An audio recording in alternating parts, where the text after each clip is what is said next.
Hi hello welcome to Dootha media journey of the leader. పొగడ్తలకు పడిపోరు, ప్రశంసలకు పరవశించరు, కష్ట నష్టాలకు బెదరరు, కఠిన నిర్ణయాలకు వెనుకాడరు, లక్ష్యాన్ని నిర్దేశించుకున్న తరువాత శశబిషలకు చోటివ్వరు, టార్గెట్ పూర్తయ్యే వరకు తడబడరు, పనేదైనా కనుసైగతోనే ఖతం చేసేస్తారు, ఏళ్ల నాటి సమస్యలకైనా ఇట్టే పరిష్కారం చూపిస్తారు. సన్యాసిగా జీవితం ప్రారంభించి శాసనాలు చేసే స్థాయికి ఎదిగి 3 దశాబ్దాల యూపీ చరిత్రనే తిరగరాసిన పొలిటికల్ రిఫార్మర్ అతనే మన మాస్ మహారాజ్ యోగి ఆదిత్యనాథ్ అలియాస్ అజయ్ మోహన్ సింగ్ బిష్త్. నేటి జర్నీ ఆఫ్ ద లీడర్లో యోగి రాజకీయ జీవితం గురించి తెలుసుకుందాం. యోగి ఆదిత్యనాథ్ అసలు పేరు అజయ్ మోహన్ సింగ్ బిష్త్. నాటి ఉమ్మడి ఉత్తరప్రదేశ్, నేటి ఉత్తరాఖండ్లోని పౌరీ గర్వాల్లోని పంచూర్ గ్రామంలో రాజ్పుత్ కుటుంబంలో 1972 జూన్ 5న జన్మించారు. అతని తండ్రి ఆనంద్ సింగ్ బిష్త్ ఫారెస్ట్ రేంజర్, తల్లి సావిత్రీదేవి. 4 సోదరులు, 3 సోదరిమణులలో యోగి ఆదిత్యనాథ్ రెండోవారు. ఉత్తరాఖండ్లోని హేమవతి నందన్ బహుగుణ గర్వాల్ విశ్వవిద్యాలయం నుంచి గణిత శాస్త్రంలో తన బ్యాచిలర్ డిగ్రీని పూర్తి చేశారు. విద్యార్థి దశలో కొన్నాళ్లు ఎస్ఎఫ్ఐతో ఉన్నప్పటికీ ఆ రాజకీయాలతో పొసగని యోగి హిందుత్వ సిద్ధాంతానికి ఆకర్షితులయ్యారు. అదే క్రమంలో ఆర్ఎస్ఎస్ అనుబంధ సంస్థ ఏబీవీపీలో చేరారు. తరువాత అయోధ్య రామమందిరం ఉద్యమంలో చేరేందుకు 18 ఏళ్ల వయసులో అంటే 1990లో తన ఇంటిని విడిచిపెట్టి వచ్చేశారు. ఆ సమయంలో అయోధ్య రామమందిర ఉద్యమానికి నాయకత్వం వహిస్తున్న గోరఖ్నాథ్ మఠాధిపతి మహంత్ వైద్యనాథ్ వద్ద శిష్యుడిగా చేరారు. అప్పటి వరకు అజయ్ మోహన్ సింగ్ బిష్త్గా ఉన్న ఆయన పేరు యోగి ఆదిత్యనాథ్గా మారిపోయింది. తన దీక్షానంతరం కూడా గోరఖ్పూర్లో గడిపారు యోగి ఆదిత్యనాథ్. ఇదే క్రమంలో తన పూర్వీకుల గ్రామాన్ని తరచూ సందర్శిస్తూ 1998లో అక్కడ ఓ పాఠశాలను స్థాపించారు. ఇలా ప్రజలకు తనకు తోచిన సాయం చేస్తూ రాజకీయాలకు అతీతంగా సాధారణ యోగిలా జీవితం గడిపారు. ఇలా సాగిపోతున్న తన జీవితంలో గోరఖ్నాథ్ ఆలయం యోగికి ఆధ్యాత్మిక భావాలతో పాటు రాజకీయ జీవితానికి పునాదులు వేసిందని చెప్పాలి.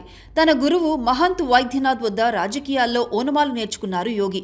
తర్వాత మహంత్ ఆదిత్యనాథ్ రాజకీయ వారసుడిగా రాజకీయ ప్రవేశం చేశారు. 1996లో మహంత్ ఆదిత్యనాథ్ తరపున ప్రతి నియోజకవర్గంలో ఎన్నికల ప్రచారం నిర్వహించారు. 1998లో రాజకీయాల నుంచి వైదొలిగిన మహంత్ తన వారసుడిగా యోగి ఆదిత్యనాథ్ను ప్రకటించారు. తదుపరి లోక్సభ ఎన్నికల్లో యోగి పేరును ప్రతిపాదించారు. 1998లో గోరఖ్పూర్ నియోజకవర్గం నుంచి యోగి ఎంపీగా గెలిచారు. 26 ఏళ్ల వయసులో పార్లమెంట్లో అడుగుపెట్టి అత్యంత పిన్న వయస్కుడైన ఎంపీగా ఆయన రికార్డు క్రియేట్ చేశారు. అప్పటి నుంచి 2014 వరకు ఆయన ఎంపీగా విజయం సాధిస్తూ తనకు తిరుగులేదని నిరూపించుకున్నారు.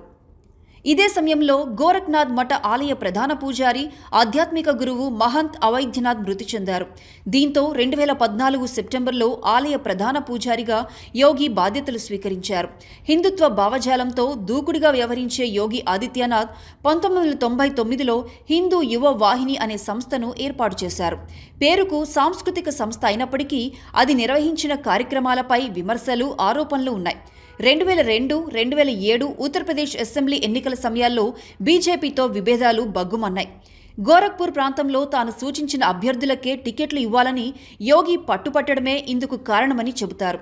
ఆ తర్వాత ఆర్ఎస్ఎస్ జోక్యంతో 2007లో బీజేపీతో సంధి కుదిరింది. 2004 లోక్సభ ఎన్నికల్లో బీజేపీ ఓటమి పాలైనప్పటికీ గోరఖ్పూర్ నుంచి యోగి ఆదిత్యనాథ్ 1,42,000 ఓట్ల ఆధిక్యంతో గెలుపొందారు. ఆయన స్థాపించిన హిందూ యువ వాహినే ఈ విజయానికి కారణమని విశ్లేషకులు చెబుతుంటారు. 2017 యూపీ అసెంబ్లీ ఎన్నికలకు భారీగా సిద్ధమైన బీజేపీ ఆదిత్యనాథ్ తమ సీఎం అభ్యర్థి అని నేరుగా ప్రకటించలేకపోయింది. 2017లో యూపీ ఎన్నికల్లో బీజేపీ విజయం సాధించాక అనూహ్యంగా యోగిని సీఎంగా ప్రతిపాదించింది. దీంతో యోగి ఆదిత్యనాథ్ ఎమ్మెల్సీగా ఎన్నికై ముఖ్యమంత్రిగా పదవీ బాధ్యతలు చేపట్టారు. ఒకవైపు ప్రధాన పూజారిగా కొనసాగుతూనే మరోవైపు యూపీ ముఖ్యమంత్రిగా బాధ్యతలు నిర్వహించారు. దీంతో లౌకిక రాజ్యమైన భారత్లో ఒక మతానికి చెందిన వ్యక్తిగా ఉంటూ రాజ్యాంగబద్ధమైన పదవిలో కొనసాగటం ఏమిటని చాలామంది విమర్శించారు. కానీ ఆ విమర్శలు యోగిపై ప్రభావం చూపలేకపోయాయి. ముక్కుసూటిగా నిర్ణయాలు తీసుకునే ఆదిత్యనాథ్ ముందుకు అటువంటి మైనర్ విమర్శలు పనిచేయవని అందరికీ తెలుసు. ఎలాంటి విమర్శలకు తలొగ్గబోనని తన చేతల ద్వారా స్పష్టం చేస్తుంటారు యోగి. అయితే 2001లో సీఎం పదవి నుంచి ఆదిత్యనాథ్ను తొలగిస్తారనే ఊహాగానాలు ఊపందుకున్నాయి. అగ్రనేతలు జోక్యం చేసుకుని 2024 లోక్సభ ఎన్నికల్లో బీజేపీ మళ్లీ అధికారంలోకి రావాలంటే ఆదిత్యనాథ్ నేతృత్వంలోనే 2022 యూపీ అసెంబ్లీ ఎన్నికలకు వెళ్లాలని స్పష్టం చేయడంతో ఆ ప్రచారానికి తెరపడింది. 2022లో ఉత్తరప్రదేశ్కు జరిగిన అసెంబ్లీ ఎన్నికల్లో సీఎం యోగి ఆదిత్యనాథ్ తన మార్క్ సూచించారు. 70 ఏళ్ల ఉత్తరప్రదేశ్ రాజకీయ చరిత్రను తిరగరాశారు. దేశంలోనే అతిపెద్ద రాష్ట్రమైన ఉత్తరప్రదేశ్ ఎంతో మంది హేమాహేమీల్ని చూసింది. నారాయణ దత్ తివారీ, కళ్యాణ్ సింగ్, రాజ్నాథ్ సింగ్, ములాయం సింగ్ యాదవ్, మాయావతి ఇలా ఎంతో మంది యోధానుయోధులు రెండోసారి ముఖ్యమంత్రి కాలేకపోయారు.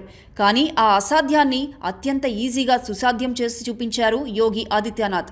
37 ఏళ్ల తర్వాత వరుసగా రెండోసారి యూపీ అధికార పీఠాన్ని ఓ పార్టీ కైవసం చేసుకునేలా చేసి రికార్డు విక్టరీని అందించారు. 403 అసెంబ్లీ స్థానాలకు 7 విడతల్లో జరిగిన ఎన్నికల్లో అధికార బీజేపీ 255 స్థానాల్లో విజయం సాధించింది. కూటమితో కలిసి మొత్తం 273 స్థానాలు సొంతం చేసుకుంది. వాస్తవానికి ప్రతి 5 ఏళ్లకోసారి యూపీ ఓటర్లు విలక్షణమైన తీర్పు ఇస్తారు. ఖచ్చితంగా మార్పు కోరుకుంటారు. కానీ ఈసారి మాత్రం ఆ రికార్డులన్నిటినీ యోగి తిరగరాశారు. అంతేకాదు, గోరఖ్పూర్ అర్బన్ అసెంబ్లీ స్థానం నుంచి తొలిసారి ఎమ్మెల్యే అభ్యర్థిగా పోటీ చేసి బ్రహ్మాండమైన మెజారిటీతో గ్రాండ్ విక్టరీ కొట్టారు. 1989 తర్వాత 4 సార్లు 30% పైగా ఓటింగ్ సాధించిన ఏకైక పార్టీగా బీజేపీ చరిత్రలో నిలిపారు. యోగి రచించిన ఎన్నికల వ్యూహాల ముందు అన్ని పార్టీలు చిత్తైపోయాయి. అఖిలేష్ యాదవ్ నేతృత్వంలోని సమాజ్వాదీ పార్టీ కూటమి కేవలం 125 స్థానాలకు మాత్రమే పరిమితమైంది. మోదీ వారసుడిగా కాబోయే పీఎంగా ఇప్పటికే యోగి పేరు ఓ రేంజ్లో దేశవ్యాప్తంగా మార్మోగుతోంది. జాతీయ రాజకీయాల్లో మోదీకి అసలు సిసలు ప్రత్యామ్నాయమని బీజేపీ శ్రేణులు కూడా బలంగా విశ్వసిస్తున్నాయి. ఇప్పటికే ఎంపీగా తానేంటో నిరూపించుకున్నారు యోగి ఆదిత్యనాథ్. గోరఖ్పూర్ లోక్సభ స్థానం నుంచి వరుసగా 5 సార్లు ఎంపీగా గెలిచి సత్తా చాటారు. మాస్ లీడర్గా పేరు పొందిన యోగి హంగు ఆర్భాటాలకు దూరంగా ఉంటూ సాధారణ జీవితాన్ని గడపడం ద్వారా జనం మనిషి అనిపించుకున్నారు. ముఖ్యంగా యూపీని ఎప్పటినుంచో పట్టి పీడిస్తున్న సమస్యలకు దాదాపు పరిష్కారం చూపించారు. ప్రభుత్వం చేతికి మట్టి అంటకుండా రౌడీయిజంపై ఉక్కుపాదం మోపారు. గూండాలు గడగడలాడిపోయేలా ఎంతో మంది గ్యాంగ్స్టర్లను కనుసైగతోనే ఖతం చేశారు. అప్పుడే యావత్ భారత్ యోగిని మరింత నమ్మింది. అతనే కాబోయే భారత ప్రధానిగా కొనియాడింది. మొత్తానికి యూపీ మీదుగా ఢిల్లీకి లైన్ క్లియర్ చేసుకున్నారు యోగి. ఆ ఆదిత్యుడిలానే యోగి ఆదిత్యనాథ్ ప్రయాణం కూడా కొనసాగాలని మనం మనస్ఫూర్తిగా కోరుకుంటూ ఇవాల్టి జర్నీ ఆఫ్ ది లీడర్ని ముగిద్దాం. ఇది ఇవాల్టి జర్నీ ఆఫ్ ద లీడర్. మరో ఎపిసోడ్తో మళ్ళీ కలుద్దాం. కీప్ వాచింగ్ దూత మీడియా.